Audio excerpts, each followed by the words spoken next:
नमस्कार। India debate में आप सबका स्वागत है। मैं हूं आशुतोष पाठक।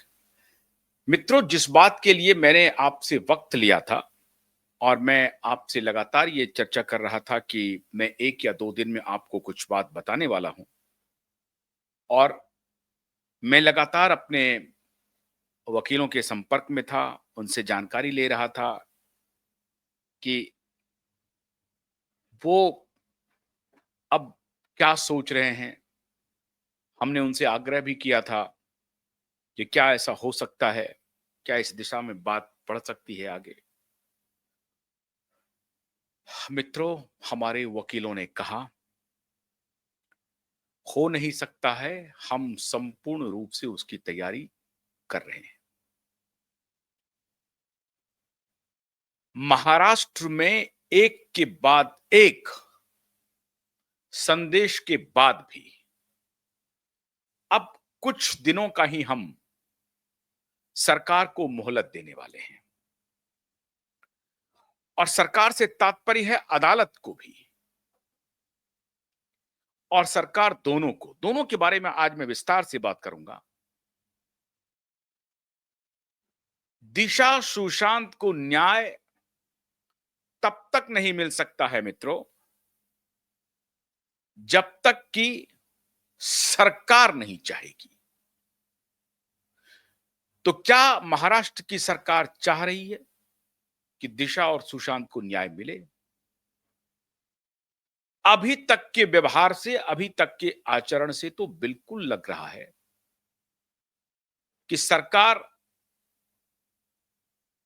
चाहती तो जरूर है, लेकिन रवैया बहुत ढीला है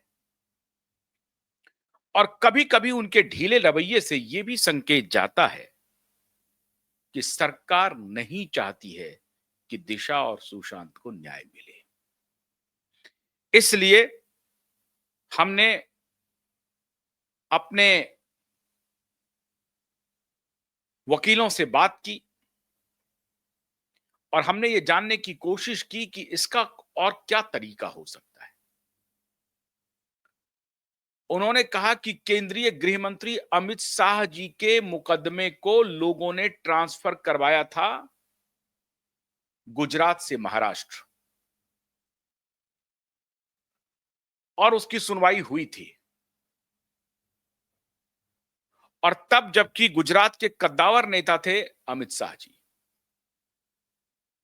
गुजरात में अमित शाह जी के मुद्दे पर जो कुछ भी सुनवाई हो रही थी, उस पर विपक्ष ने और खासतौर से कांग्रेस पार्टी के सिपहसालारों ने, और याद होगा तीस्ता सीतलवाड़ के बारे में आपको।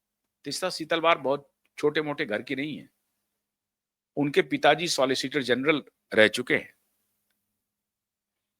तो तीस्ता सीतलवाड़ के घराने ने विद्रोह किया हुआ था अमित शाह जी के खिलाफ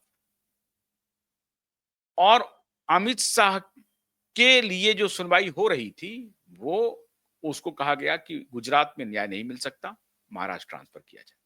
महाराष्ट्र ट्रांसफर किया गया। अब क्या दिशा और सुशांत को न्याय महाराष्ट्र में मिलना मुश्किल हो रहा है? ऐसा प्रतीत हो रहा है। अभी भी हम लोग पूरी तरह से ये नहीं कह रहे हैं कि महाराष्ट्र की अदालतें, खासतौर से मुंबई हाई कोर्ट, हमें न्याय नहीं देना चाहता या हम सबको न्याय नहीं मिल सकता है वहां से। अदालत पर कोई शंका नहीं है, लेकिन शंका है महाराष्ट्र की प्रशासन पे और महाराष्ट्र की पुलिस पे। और ये बहुत दुर्भाग्यपूर्ण है मित्रों। बहुत भारी मन से मैं आज ये बात कह रहा हूं। सब लोगों को यह अपेक्षा थी कि जब सरकार बदलेगी, बाप बेटी की सरकार जाएगी, दूसरी सरकार आएगी, तो दिशा और सुशांत को न्याय मिलने की दिशा में कदम उठाए जाएंगे। और कदम उठाए भी गए, लेकिन वो सारे कदम ऐसा लग रहा है आइवॉश था। 22 में सरकार बनी, अब जब दोबारा सरकार बनी है 22 में, तो ये मुख्यमंत्री नहीं थे। 22 में मुख्यमंत्री एकनाथ शिंदे जी थे, लेकिन गृह मंत्रालय बीजेपी के ही पास था। सर्वे सर्वा थे, लेकिन चलिए हो सकता है कि एकनाथ शिंदे की कोई अपनी बात रही हो, तो उन्होंने एसआईटी तो गठित कर दिया 2022 में, लेकिन एक कदम भी आगे नहीं बढ़े। आज की स्थिति बिल्कुल उलट है, बिल्कुल उलट है। उस वक्त मुख्यमंत्री थे एकनाथ शिंदे, अब मुख्यमंत्री हैं देवेंद्र फडणवीस, जो तब होम मिनिस्टर थे, आज भी होम मिनिस्टर हैं। लेकिन आज एकनाथ शिंदे मुख्यमंत्री नहीं है। कह सकते हैं कि एकनाथ शिंदे सलमान खान से उनकी दोस्ती के किस्से हैं। सलमान खान से दोस्ती के किस्से तो देवेंद्र फडणवीस के भी हैं। सलमान खान से दोस्ती के किस्से तो बड़े बड़े नेताओं के हैं, जिनका भी नाम लें सबके साथ सलमान खान की दोस्ती है। तो उस वक्त ये हुआ कि नहीं, सलमान खान से दोस्ती है एकनाथ शिंदे जी की, इसलिए इस मुद्दे को आगे नहीं बढ़ा रहे हैं। लेकिन जब दूसरी दफा सरकार बनी, लेकिन उस वक्त भी दबाव पड़ा, तो एसआईटी गठित हुआ। और ये हमने आपने नहीं कहा, इनके पार्टी के एमएलए ने, इनके पार्टी के मंत्री ने, जो उस वक्त कैबिनेट मिनिस्टर थे मोदी की सरकार में, और उनके पुत्र जो अभी कैबिनेट मिनिस्टर हैं फडणवीस जी की सरकार में, वो दोनों ने कहा कि हमारे पास डिजिटल एविडेंस है दिशा की हत्या के, और ये एविडेंस के आधार पर आपको एसआईटी कॉन्स्टिट्यूट करना चाहिए। उस एविडेंस का संज्ञान लेते हुए देवेंद्र फडणवीस ने प्रेस में बयान दिया हुआ है। ऐसा नहीं कि हमको और आपको बताया है, पूरी मीडिया के सामने माननीय देवेंद्र फडणवीस जी ने बयान दिया है कि सरकार के पास नए सबूत आ गए हैं और उसकी आलोक में हमने एसआईटी गठित किया है। तो ये कोई अनायास तो बात नहीं हो रही थी। किसी तीसरे व्यक्ति ने तो जाके नहीं कहा, व्यक्ति वही थे देवेंद्र फडणवीस। तब वो होम मिनिस्टर थे, आज वो मुख्यमंत्री भी हैं और होम मिनिस्टर भी हैं। तब भी होम मिनिस्ट्री बीजेपी के पास थी, तब उन्होंने आकर के मीडिया में बयान दिया था कि नए सबूत आ गए हैं और उस नए सबूत के आधार पर हमने एसआईटी गठित किया है। तो वो नया सबूत कहां गया? वो कौन सा नया सबूत था जिस नए सबूत को पुलिस ने कूड़ेदान में डाल दिया? वो सबूत गया कहां? कौन पूछेगा उस नए सबूत के बारे में? हमने नहीं कहा था कि नया सबूत आ गया, ये तब की बात है, 2022 जुलाई की बात है। हमने तो नहीं कहा था। हम तो तब भी इंतजार कर रहे थे कि सरकार क्या करती है। हमारी एंट्री तो 2023 सितंबर में हुई है। उसके पहले भी हमने केस तो शुरू किया था लेना, लेकिन जनता की अदालत हमने सितंबर 15-16 सितंबर 2023 को लगाई। तो उसके पहले तो हम नहीं थे सीन में। हम तो आपको देख रहे थे। हमें आशा थी कि सरकार बदली है 22 में, आपको होम मिनिस्ट्री मिला है, सरकार कुछ काम करेगी। 1 साल तक हमने इंतजार किया, आपने कुछ नहीं किया। तब हमने जाकर के जनता की अदालत लगाई और जनता की अदालत लगने के बाद यह तय किया देश ने कि इस लड़ाई को आखिरी अंजाम तक पहुंचाया जाएगा। यह देश का फैसला था, यह एसएसआर वॉरियर का फैसला था, यह दिशा के लिए न्याय मांगने वालों का फैसला था। अकेले क्यूबाइब का फैसला नहीं था, अकेले supreme court high court litigant association का फैसला नहीं था। उन सबके जन समर्थन से, उन सबके हौसले से यह तय हुआ कि इस केस को लॉजिकल कंक्लूजन तक पहुंचाया जाए और यह लड़ाई ईमानदारी से लड़ी जाए जो देश के लिए नजीर बने। तो जब आपके पास फैक्ट आ गए थे, आपके पास एविडेंस आ गए थे, आपने ये कैमरे पर बयान दिया है फडणवीस महोदय जी, तो वो कहां है वो एविडेंस? अब वो एसआईटी को एविडेंस नहीं मिला। आपका एसआईटी 2025 में एफिडेविट दे रहा है अदालत में कि वो तो सुसाइड ही था। तो फिर आपने एसआईटी क्यों गठित की? एसआईटी जो गठित हुई थी, आपका बयान था कि फ्रेश एविडेंस है, उस एविडेंस के आधार पर मैंने एसआईटी गठित किया है। क्योंकि तब आपको मीडिया में बयान देना था, आपको यह बात खाली उसको लेजिटिमाइज करना था कि एसआईटी क्यों गठित किया है। तो उसके लिए आपने तर्क ढूंढ लिया कि मुझे मेरे पास नए एविडेंस हैं, और अब आपकी वही पुलिस, वही एसआईटी फाइंडिंग्स अदालत में एफिडेविट देके कह रही है कि कोई सबूत नहीं मिला। और सबूत मिला नहीं, कोई जांच हुई नहीं। यह है आपके एसआईटी का कृतित्व और यह है आपका गवर्नेंस मॉडल। दुनिया का कोई मीडिया संस्थान आपको यह सवाल नहीं पूछेगा, लेकिन क्यूबाइब नेटवर्क डंके की चोट पर यह सवाल आपसे देवेंद्र फडणवीस जी पूछ रहा है कि आपका गवर्नेंस मॉडल किधर है, कैसी पुलिसिंग है आपकी। अरे रोज रोज वो अदालत में फटकार सुनती है आपकी पुलिस, रोज रोज आपको अपमानित होना पड़ता है, लेकिन लगता है कि उस अपमान का कोई मतलब नहीं है राजनेताओं के लिए। जो अदालत फटकारती है, डांटती है, उसका कोई मतलब नहीं है। हमने दृष्टांत दिया हुआ है कि मुंबई पुलिस ने कैसे एक इसी प्रकार के मर्डर को करके उसको सुसाइड डिक्लेयर किया था और हाई कोर्ट ने भी उसको मान लिया और वो मामला सुप्रीम कोर्ट आया और फिर सुप्रीम कोर्ट ने कहा कि ये मुंबई पुलिस झूठ बोल रही है, इसको हटाओ, नया फ्रेश एफआईआर करो और इंक्वायरी करो। ये मई 2025 का फैसला है, उसको कोर्ट कर रहे हैं। और तब मैं आपको कह रहा हूं कि कैसे मुंबई पुलिस की बदनामी हो रही है, कैसे मुंबई पुलिस को फटकारा जा रहा है, और ये आपका गवर्नेंस मॉडल है। You are the home minister of Maharashtra, under your nose this all is happening. तो who will be held responsible, honorable Devendra Fadnavis Sahab? You tell me. Are you going to fix responsibility on others? Then who will be? Please tell us the name. And I'm sure that you don't have name. उसके बाद भी आपको सब कहते रहे कि नहीं देवेंद्र फडणवीस जी बहुत अच्छा काम कर रहे हैं। सारे एविडेंस है हमारे पास आपके नाकारापन का, आपके डूबियस गवर्नेंस का, आपके झूठ का। और आप झूठ बोल रहे हैं ब्रॉड डे लाइट में। आप गुलदस्ते स्वीकार कर रहे हैं, आप अपने होम मिनिस्टर की अवहेलना कर रहे हैं, आप अपने प्रधानमंत्री की अवहेलना कर रहे हैं। पार्लियामेंट में विधेयक पेश होता है कि भ्रष्टाचारी, ड्रग डीलर वो बचना नहीं चाहिए। 30 दिन तक अगर वो जेल गया तो उसकी, वो मुख्यमंत्री रहे चाहे प्रधानमंत्री रहे, उसका पद जाएगा। इस तरह के विधेयक पेश हो रहे हैं। लेकिन हमारे गृह मंत्री को और हमारे महाराष्ट्र के गृह मंत्री, महाराष्ट्र के मुख्यमंत्री को कोई फर्क नहीं पड़ता है इन सारे विधेयक से। इनका वो संदेश भी नहीं पढ़ पा रहे हैं।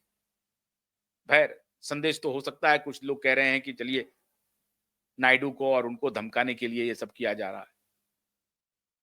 मैं उस राजनीति में नहीं पढ़ना चाहता हूं, मैं तो आपके सामने तथ्य रख रहा हूं। ये आपका स्टेटमेंट था कि नए एविडेंस आए हैं इसलिए हमने एसआईटी गठित किया है, और ये आपके पुलिस का एफिडेविट है कि कोई एविडेंस नहीं है, वो सुसाइड ही था। कोई जांच नहीं हुई, कोई सीन रिक्रिएशन नहीं हुआ, कोई पूछताछ दिशा के पिता से नहीं हुई। वही रिपोर्ट को साइट करते हुए कि हमने दिशा के फियांसे रोहन रॉय और बाकी जो सतवंत सिंह है और बाकी जो लोग थे उस रात को सबसे जांच कर लिया और सबने कंफर्म कर दिया है कि वो सुसाइड था, और वही एफिडेविट आपने अदालत में पेश कर दिया। क्या आपकी साख बची देवेंद्र फडणवीस साहब? मित्रों, इसीलिए अब ये फैसला लिया जा रहा है कि न भूतो न भविष्यति लड़ाई की शुरुआत करनी पड़ेगी, और हम आप सबसे भी सहयोग चाह रहे हैं। ये लड़ाई बड़ी लंबी है। अब सुप्रीम कोर्ट में, क्योंकि जब आप किसी हाई कोर्ट पर, आपको याद होगा पहले ही दिन, अप्रैल की बात है ये, अप्रैल में जब ये वहां मामला नहीं गया, जब कमिश्नर ने मार्च में एप्लीकेशन नहीं लिया, एफआईआर दर्ज नहीं किया, घुमाता रहा, डिप्टी कमिश्नर से मुलाकात हुई, कमिश्नर तो भाग गया, एंटी रूम में छुप गया था जाकर के। तो जब अदालत का रुख किया हम लोगों ने, तो अदालत में रजिस्ट्रार ने मार्क कर दिया एक खास बेंच को, जस्टिस रेवती मोहिते डेरे के बेंच को। उस पर नीलेश ओझा ने स्ट्रांग ऑब्जेक्शन लिया और उन्होंने कहा कि हम इस बेंच में हमारा यकीन नहीं है, हमारे बेंच को बदला जाए। और उसके बाद क्या क्या गुल खिला। उसके बाद नीलेश ओझा के खिलाफ कंटेम्प्ट ऑफ कोर्ट चलाया जा रहा है कि इन्होंने जज के ऊपर आपत्ति की है, और जिस जज के ऊपर आपत्ति की है उस जज के ऊपर आपत्ति प्रेस में जाकर के की है, इसलिए इनके ऊपर कंटेम्प्ट ऑफ कोर्ट का नोटिस दिया गया और कंटेम्प्ट ऑफ केस का मुकदमा चल रहा है। वो हियरिंग कर रहे हैं, वो हियरिंग में शामिल हो रहे हैं, वो इन्वेस्टिगेशन में शामिल हो रहे हैं। लेकिन सौभाग्य की बात यह है मित्रों कि जिस शिकायत की बात पर इनके खिलाफ कंटेम्प्ट ऑफ कोर्ट का मुकदमा चल रहा है, वो शिकायत लिखित रूप में नीलेश ओझा जी ने 2 वर्ष पूर्व ही अदालत के संज्ञान में लाया हुआ है। और अब नीलेश ओझा का तर्क है कि जो शिकायत हमने अदालत के संज्ञान में 2 साल पहले लाया, 24 महीने पहले, उस पर सुनवाई क्यों नहीं हुई? अदालत ने सुनवाई क्यों नहीं की? अब इसका कंटेम्प्ट किसके खिलाफ चलेगा मिलॉर्ड? और इसीलिए नीलेश ओझा ने अभी दूसरी याचिका डाल दी है कि मुझे कंपनसेशन दो, और मिलॉर्ड को कंपनसेशन देना पड़ेगा। इसीलिए तारीख दर तारीख पड़ रही है और वो पीछा छुड़ाना चाह रहे हैं, क्योंकि उनका तर्क था कि आपने मीडिया में जाकर के अदालत की अवमानना की है, माननीय जज की अवमानना की है, आपने जज के खिलाफ जो है आपत्तिजनक व्यवहार किए हैं या आपत्तिजनक बातें की हैं, और वो कंटेम्प्ट ऑफ कोर्ट के पेरिफेरी में आता है, इसलिए आपके खिलाफ कंटेम्प्ट ऑफ कोर्ट चलना चाहिए। बहुत अच्छी बात है।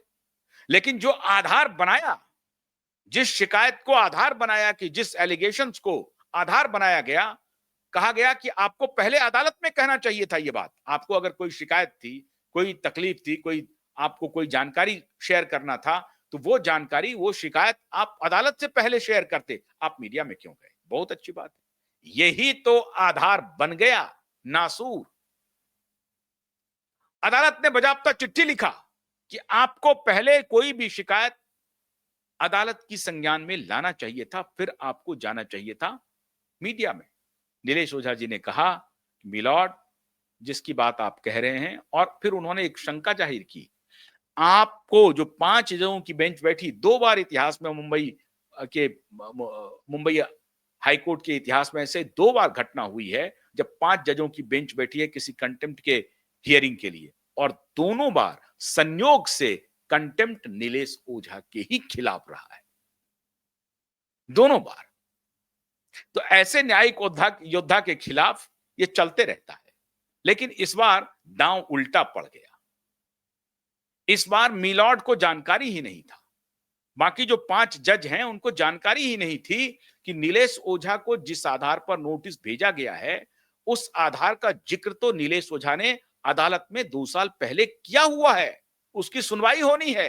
अब नीलेश ओझा का दूसरा एप्लीकेशन लगा हुआ है माननीय अदालत के सामने कि मिलॉर्ड, आपने जो आधार बना करके हमारे खिलाफ कंटेम्प्ट और ऑफ कोर्ट का नोटिस किया है, और आपने हमें घसीटा है उस केस में, तो अब जब आपको पता चल गया है कि वो आधार अब खत्म हो गया आपका, वो कंप्लेन हमने आपके सामने रखा हुआ है, अब जब उस पर कोई सुनवाई नहीं हुई है, इसकी जिम्मेदारी मिलॉर्ड कौन लेगा? मिलॉर्ड के होश पाख्ता हो गए हैं, होश पाख्ता है। और अब हमें खबर है कि वो जो 5 जज हैं, अब वो उनको ये लग रहा है कि भाई अब इसका आधार क्या हो सकता है, इसका जवाब क्या दें? जज साहब के खिलाफ कोई कंप्लेन होता है तो सुनवाई नहीं होती, और कंप्लेन करने वाले अगर सुनवाई नहीं होती और फिर वो जनता की अदालत में जाना चाहते हैं कंप्लेन करने वाले, तो उनको कहा जाता है कि जनता की अदालत में मत जाइए आप, तो सुनवाई कर लीजिए। सुनवाई क्यों नहीं की? और अगर उनका आरोप गलत है तो फिर उनके खिलाफ कंटेम्प्ट ऑफ कोर्ट का मुकदमा चलाइए। नहीं चलाया आपने। क्यों नहीं चलाया? दाल में काला है क्या? ये मैं नहीं कह रहा हूं। अगर 2 साल तक किसी कंप्लेन की सुनवाई अदालत में नहीं होती, जज साहिबा के खिलाफ कंप्लेन है और उस कंप्लेन की सुनवाई 2 साल तक नहीं हुई, अब नीलेश ओझा जी कह रहे हैं कि हमें कंपनसेशन दीजिए, हमारी जो आपने बदनामी की, हमें जो आपने डिफेम किया, हमें आपने इस कटघरे में डाला कि मैं एक ऐसा लॉयर हूं जो कानून का पालन नहीं करता हूं, जज के प्रति मेरी कोई आस्था नहीं है। ऐसा नहीं है। माननीय जजों के प्रति हमारी पूरी आस्था है, श्रद्धा है, भरोसा है, सब कुछ है। लेकिन आपने हमारे कंप्लेन को नहीं सुना। अरे 1.5 साल तक पीआईएल की आपने सुनवाई नहीं की, एडमिशन तो छोड़ दीजिए। पीआईएल की सुनवाई नहीं हो सकती थी 1.5 साल तक। ये कंपनसेशन कौन देगा? और जब आपने सुनवाई नहीं की, तब जाकर के क्या हुआ? तब दिशा के पिता सतीश सालियान आए हैं सीन में, और हमें मालूम था कि पीआईएल को एडमिट ये लोग नहीं करेंगे, सुनवाई ही नहीं करेंगे, एडमिशन तो छोड़ दीजिए, नहीं करेंगे, ये मालूम था। मिलॉर्ड, आप पर भरोसे में कमी हो रही है, आपकी साख का सवाल है। And me, as a voice of voiceless, I have all the right to raise this pertinent question in front of you, before you, and you should listen us. This is high time now. No court is above the law. No court is above the natural justice. No court is above of any sentiment where millions of people are just waiting for justice. No court is above. Therefore, it is my argument in front of you. Therefore, it is my argument before you, my lord. Please, you listen it. Otherwise, we shall move to Supreme Court. We shall move to Supreme Court, and we have already made up our mind that this case should be transferred to Uttar Pradesh. योगी राज में अब इसकी सुनवाई होनी चाहिए। महाराष्ट्र में न्याय की उम्मीद लग नहीं रही है, क्योंकि यहां जो न्याय मांगने की बात करते हैं उन्हीं के खिलाफ मुकदमा चलाया जाता है, उन्हीं को घसीटने की कोशिश की जाती है, पुलिस भाग जाती है, पुलिस कमिश्नर सुनने के लिए तैयार नहीं होता। पुलिस कमिश्नर एक जिसके साथ बलात्कार हुआ, जिसकी हत्या हुई, उसके पिता को फेस करने की हिम्मत नहीं कर पाता, उसकी आंख में आंख डालकर देखने की हिम्मत नहीं है पुलिस कमिश्नर को। विवेक फंसलकर फरार हो गया, वो 1 महीने तक मिला नहीं, और दूसरा पुलिस कमिश्नर देवेंद्र भारती, वही बर्ताव हो रहा है। तो ना पुलिस से उम्मीद लग रही है, और मिलॉर्ड ने अच्छा काम किया है। हालांकि सुनवाई तेज हो रही है, बहुत तेज हो रही है, लेकिन मिलॉर्ड, पूरा देश देख रहा है कि एक असहाय पिता के लिए अदालत तारीख पर तारीख दे रहा है, तारीख पर तारीख, जिसे सुओ मोटो लेना चाहिए था, जिसे साफ साफ कहना चाहिए था कि इमीडिएटली एफआईआर रजिस्टर कीजिए। नहीं, डॉग लवर्स के लिए परेशान है अदालत। हमारी अदालत डॉग लवर्स के लिए परेशान है। डॉग लवर्स के लिए सुप्रीम कोर्ट का बेंच बैठा हुआ है, सुनवाई हो रही है। कुत्तों पर क्या किया जाए, गाय पर नहीं होगा, इसकी चर्चा मैंने कल की। यह है हमारे देश की न्याय व्यवस्था। बड़ी अच्छी बात है, आप कुत्तों पर करिए, हमें कोई आपत्ति नहीं, आप सुनाइए। कुत्तों को कहां रखना चाहिए, कुत्तों को कैसे रखना चाहिए, कुत्तों के प्रति आपकी संवेदना क्या होनी चाहिए, देश की संवेदना क्या होनी चाहिए। हमारी भी संवेदना है कुत्तों के प्रति, बहुत बहुत संवेदनशील जानवर है, हमें कोई खिलाफत नहीं है, लेकिन कुत्तों के लिए वक्त है। इंसान जो मर गया, बर्बर हत्या हुई, बड़े रसूखदार लोग शामिल हैं, उसकी सुनवाई नहीं करेंगे, उसकी तारीख नहीं लगाएंगे। मुख्यमंत्री खुद, होम मिनिस्टर खुद कह रहा है कि हमारे पास फ्रेश एविडेंस आ गए, इसलिए हमने एसआईटी गठित किया, और उसी मुख्यमंत्री, उसी होम मिनिस्टर का पूरा महकमा कुछ करने के लिए तैयार नहीं है। अदालत के पास समय नहीं है, अदालत के पास समय नहीं है, इसलिए शक पैदा हो रहा है। और ध्यान रखिए मिलॉर्ड, जनता सब देख रही है, और जनता की अदालत से बड़ी आपकी अदालत नहीं है, मैंने आपको बता दिया। जनता सब देख रही है। अगर यही तारीख पर तारीख, तारीख पर तारीख, तारीख पर तारीख का सिलसिला चलता रहा ना, तो आप अपनी साख खो देंगे, और फिर इस देश को आप बनाना रिपब्लिक की तरफ ले जा रहे हैं। This country is going to be banana republic, और आप बनाना चाहते हैं इसको। महाराष्ट्र में अब भरोसा नहीं है कि वहां दिशा और सुशांत को न्याय मिलेगा, इसीलिए हमारे वकीलों ने तय कर लिया है, कुछ वक्त आपको मिलेगा, महीने 2 महीने का इंतजार हम करेंगे। ऐसा नहीं है कि हम आप पर भरोसा नहीं कर रहे हैं, कुछ काम आपने किया है, सुनवाई शुरू की है, फटकार लगाई है, लेकिन बेईमान, भ्रष्टाचार, अनैतिक, अत्याचारी लोग आपकी अवमानना कर रहे हैं। आप अपनी ताकत पहचानिए मिलॉर्ड, आपकी दरबार में इन बेईमानों, इन भ्रष्टाचारियों की कोई जगह नहीं होनी चाहिए। और केस लॉ आपके सामने मौजूद है, सारे केस लॉ आपके सामने मौजूद है। उस केस लॉ के आधार पर हम ये आपसे आग्रह कर रहे हैं कि इनसे न्याय दिलाइए मिलॉर्ड। कोई ऐसी, हम आपके सामने पूरा एविडेंस है। होम मिनिस्टर कहता है कि मेरे पास एविडेंस है, तो उन्होंने एसआईटी गठित किया ना। पूछिए होम मिनिस्टर को, नोटिस दीजिए, नोटिस दीजिए। Why you said that you got the fresh evidence, and where is the fresh evidence? You tell me, why you said? Was it a political statement? Was it a political statement of yours? And why you said this?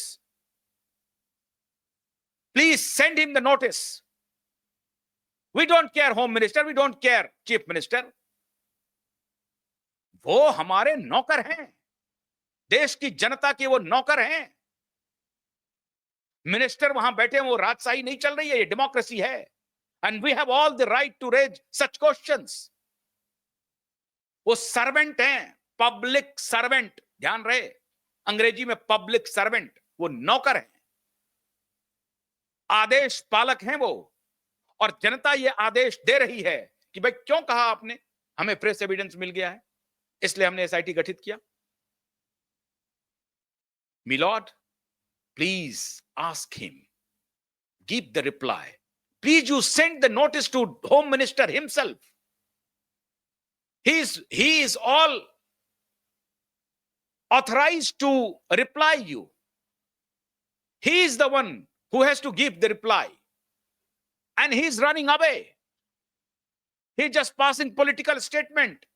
And he is getting political bonanza out of this issue.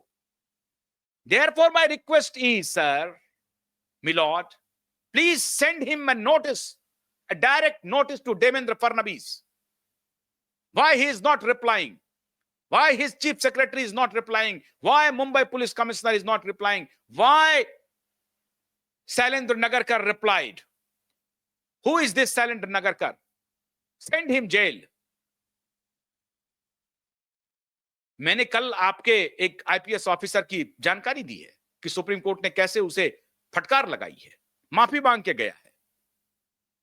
मैं आपकी अंतरात्मा को झकझोर रहा हूं milord, इसके पहले कि हम सुप्रीम कोर्ट में हमारे वकील आ जाएं और याचिका दाखिल करें। ये हम सब मिलकर लड़ रहे हैं, इसलिए हम कहते हैं, हम सब साथ मिलकर इस मुद्दे को लड़ रहे हैं। वो अदालत में लड़ाई कर रहे हैं, हम जनता की अदालत में जनता तक आवाज पहुंचा रहे हैं और जनता की आवाज आप तक पहुंचा रहे हैं। ये ज्वाइंट वॉर है, इट इज ए वॉर। और ये वॉर, ये अमेरिका, इंग्लैंड और पाकिस्तान से एक छोटा वॉर नहीं है, उससे बड़ी लड़ाई है। एक देश के न्याय व्यवस्था के साख का सवाल है, न्याय व्यवस्था की साख का सवाल है। इसलिए हम इस लड़ाई को आगे रखे हुए। And I hope that in the next hearing on 29th of August, you will certainly send notice to Chief Minister. Now this is the time where Chief Minister or the Home Minister himself has to appear in front of you. उनको आप relief मत दीजिए, ये chief secretary और commissioner का छोड़ दीजिए, आप उनको भेजिए कि भाई you were the one who said that you got the fresh evidence, then why you are not investigation on the basis of the fresh evidence? Where is the fresh evidence? What fresh evidence you got? We have the evidence, we produce the evidence, but they are not ready to inquire, they are not ready to investigate on the basis of our evidence. We categorically produced our evidence, all in public domain. And you, Milord, you must be knowing, you must have seen the evidence which we have shown. And I am sure this time, 29th August, if you will fail to hear on 29th of August, we shall rethink that should this case be fought in Maharashtra or it should be transferred to Uttar Pradesh. Then we shall lose the hope. Still we are hoping. लेकिन अब ऐसा लगता है कि यह वक्त आ गया है जहां हम सबको निर्णय लेना पड़ेगा और सुप्रीम कोर्ट में इस परिप्रेक्ष्य में याचिका लगेगी और मुझे पूरा उम्मीद है कि उस याचिका पर सुप्रीम कोर्ट में सुनवाई होगी और दिशा और सुशांत को न्याय मिलेगा। अगर बाबा के शरण में जाना पड़े, उत्तर प्रदेश योगी राज में जाना पड़े, तो हमें कोई आपत्ति नहीं है। थोड़ी तकलीफ होगी, लेकिन हम जाएंगे। लेकिन ऐसा नहीं चलेगा कि जो न्याय की योद्धा, जो न्याय की लड़ाई करने वाले लड़ रहे हैं, उन्हीं को इंप्लीकेट करने के लिए षड्यंत्र शुरू कर दें, उनको ही contempt of court contempt of court में फंसाने का षड्यंत्र कर दें। ऐसा मत कीजिए मिलॉर्ड, ऐसा मत कीजिए। पूरा देश देख रहा है, पूरी दुनिया देख रही है। अगर अपनी साख बचानी है मिलॉर्ड, तो मैं आपसे आग्रह कर रहा हूं, 29 अगस्त को फेल मत कीजिए, फेल मत कीजिए। और माननीय फडणवीस जी, अगर आज भी आपकी आंख में पानी बची है, थोड़ी सी भी जनता के प्रति और न्याय के प्रति, सत्य के प्रति आस्था है, तो खुदा के वास्ते अपने वाजपेयी जी को स्मरण करके, अपने सूरमा और महारथी को स्मरण करके वो काम कीजिए जिससे जनता आपको प्यार देगी। वरना अभी 7 आया था ना क्रेडिट सोसाइटी के चुनाव में, सुपड़ा साफ होने वाला है, ये ध्यान रखिए। जनता बहुत ध्यान से फैसला करती है। मित्रों, हैरान हो जाएंगे आप, मैं कभी कभी चिंतित होता हूं, उस पर मैं अलग से शो करूंगा। राम रहीम कितनी बार बेल मिला है उसको मालूम है आपको? कानून का मजाक हो रहा है। वो रेप, हत्या के जुर्म में सजा काट रहा है, आजीवन कारावास की, आजीवन कारावास की सजा काट रहा है। और जब जब भी चुनाव होता है, उसके ठीक आगे पीछे उनको छोड़ दिया जाता है चुनावी फायदे के लिए। बड़ी बेशर्म है ये राजनीति, बड़ी बेशर्म। अलग से उसका पूरा डिटेल बताऊंगा।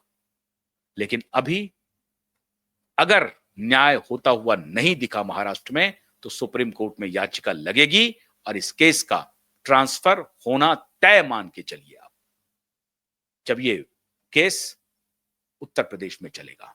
बहुत बहुत शुक्रिया। आपको घबराने की जरूरत नहीं है, लड़ाई जारी है। नमस्कार।